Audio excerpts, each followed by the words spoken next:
പ്രതിക്കൊരു privacy വേണ്ടേ? Sir ഇയാൾ കുറ്റം സമ്മതിച്ചില്ല റിപ്പോർട്ടുണ്ട് സാർ. കുറ്റം സമ്മതിക്കാതെ നമ്മൾ പിടിക്കോ? ഇല്ല. നാളെ രാവിലെ തന്നെ പ്രതിനെ കോടതിയിൽ ഹാജരാക്കും.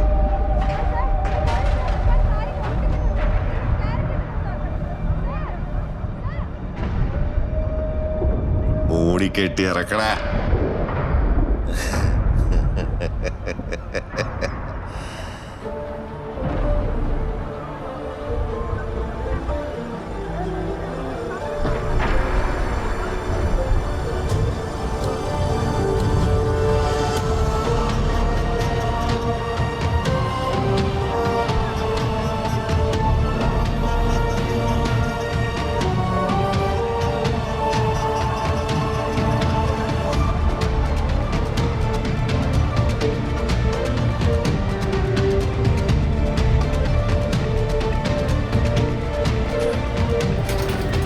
അഴിച്ചു മാറ്റി കൊച്ചിന്റെ നള്ളനെ മുന്നിൽ കൊണ്ടിരുത്തടാ.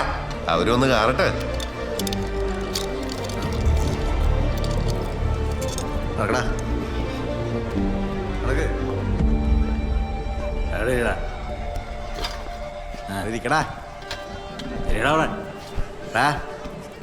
നീ എങ്ങനെയാണോ എന്റെ ചെക്കനെ കൊന്നു?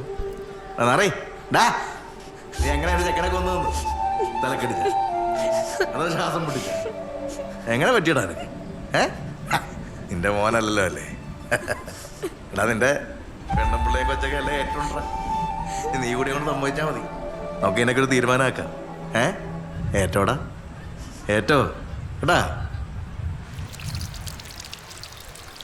സാറേ സാറേ ഓനെ പണി ഇറക്കില്ലടോ. ഈ പെണ്ണുങ്ങളെയും കൊച്ചുങ്ങളെ കയറി തൊട്ടാ നിങ്ങളെന്താ ആളെ പൊട്ടനാക്കണോ? നിങ്ങൾ പറഞ്ഞിട്ടല്ലേ മീഡിയനൊക്കെ വിളിച്ചു കൂട്ടി ആ തള്ളയും മകളെയും കുറിച്ച് എല്ലാ കഥ മുഴുവൻ ഉണ്ടാക്കിയത്? എടാ ഞാനങ്ങനെ പലയും പറയൂടാ വന്നീ. തേഞ്ഞപ്പോ ആര് തേഞ്ഞു? സ്വന്തം മകൾക്ക് വയറ്റിലുണ്ടാക്കാൻ നോക്കിയ മകനെ രണ്ടാനച്ഛൻ തലക്കടിച്ചു കൊന്നു. അവൻ ആ ശവൻ ചാക്കി കെട്ടി കാടിന് തിന്നാൻ കൊടുത്തു. ഇനി എടാ കൊന്നാപ്പ അവൻ തിന്നാ തീരുവെന്നല്ലേടാ ചൊല്ല്. അപ്പോ നമ്മള് കൊന്നു, അവൻ അങ്ങ് തിന്നു. സാറേ ഹലോ.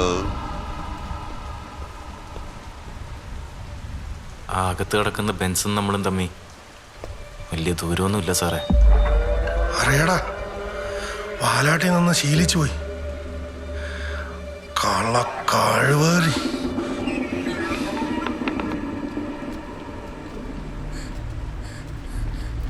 നീ ഇങ്ങോട്ട് പോരും മോളെ.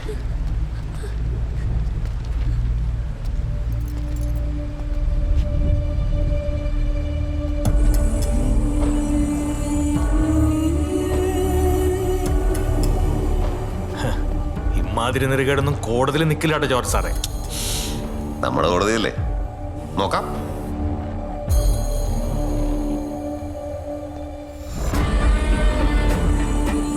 ഹലോ.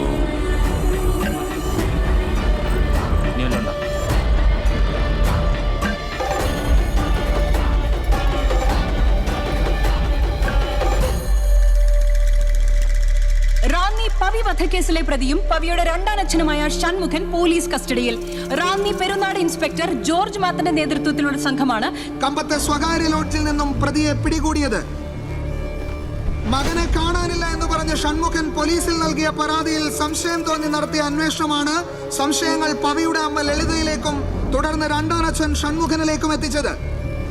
പവി തന്റെ മകളെ പലതവണ ലൈംഗികമായി പീഡിപ്പിച്ചിരുന്നുവെന്നും അവർ തമ്മിൽ വഴിവിട്ട ബന്ധമുണ്ട് എന്നുമുള്ള സംശയമാണ് കൊലപാതകത്തിലേക്ക് നയിച്ചതെന്നും പ്രതി കുറ്റം സമ്മതിച്ചു എന്നുമുള്ള സ്ഥിരീകരിക്കാത്ത വാർത്തകൾ പുറത്തു വരുന്നുണ്ട്. എന്താണോ തന്റെ മുഖത്ത്? പോലീസുകാർ നല്ലതാണോ? എന്താണോ സാറത് പ്രതിയെ കമ്പത്ത് നിന്നും പിടിക്കുമ്പോണ്ടായ മുറിവാണ്, പോലീസ് അടിച്ചതല്ല. മെഡിക്കൽ റിപ്പോർട്ട് ഉണ്ട് സാർ. ഇതൊക്കെ ഉള്ളതാണോ? കൂടുതൽ അന്വേഷണത്തിനും തെളിവെടുപ്പിനുമായി പ്രതിയെ റാന്നി പെരുന്നാട് പോലീസിന് 5 ദിവസത്തേക്ക് വിട്ടുകൊടുക്കുന്നു. ഈ പ്രതിയെ കൊണ്ടുപോയതുപോലെ തിരിച്ചു കൊണ്ടുവരണം. സർ മനസ്സിലായല്ലോ? നെക്സ്റ്റ്.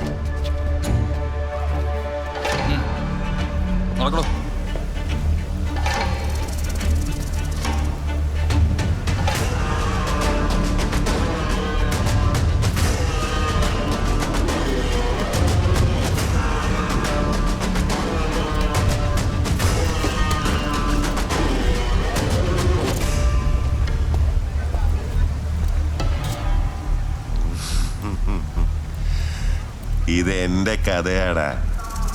ഈ കഥയിലെ നായകൻ ഈ ജോർജ് സാറാടാ. ഓർക്കാൻ പോലും ഈ കഥയിൽ നീ ബാക്കി ഉണ്ടാവില്ല.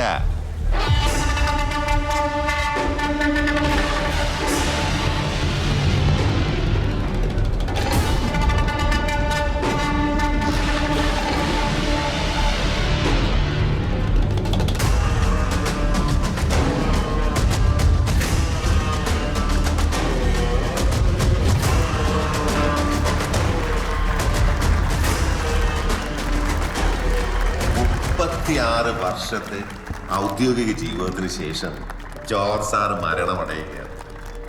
പക്ഷെ മരണമടയുമ്പോഴും അഭിമാനം കൈയിടില്ലേ?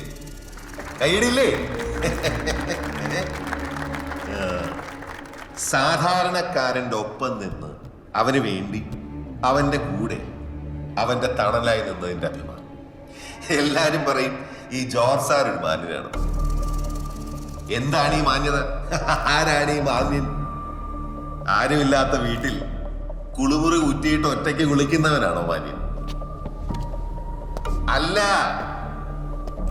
അയാൾ കുളിമുറിയിൽ എന്ത് ചെയ്യുന്നു എന്നതിലല്ലേ മാന്യത. എങ്കിൽ ഏത് കുളിമുറിയിലും കുറ്റിയിട്ടും കുറ്റിയിടാതെ ഈ ജോർജ് സാറ് കുളിക്കും.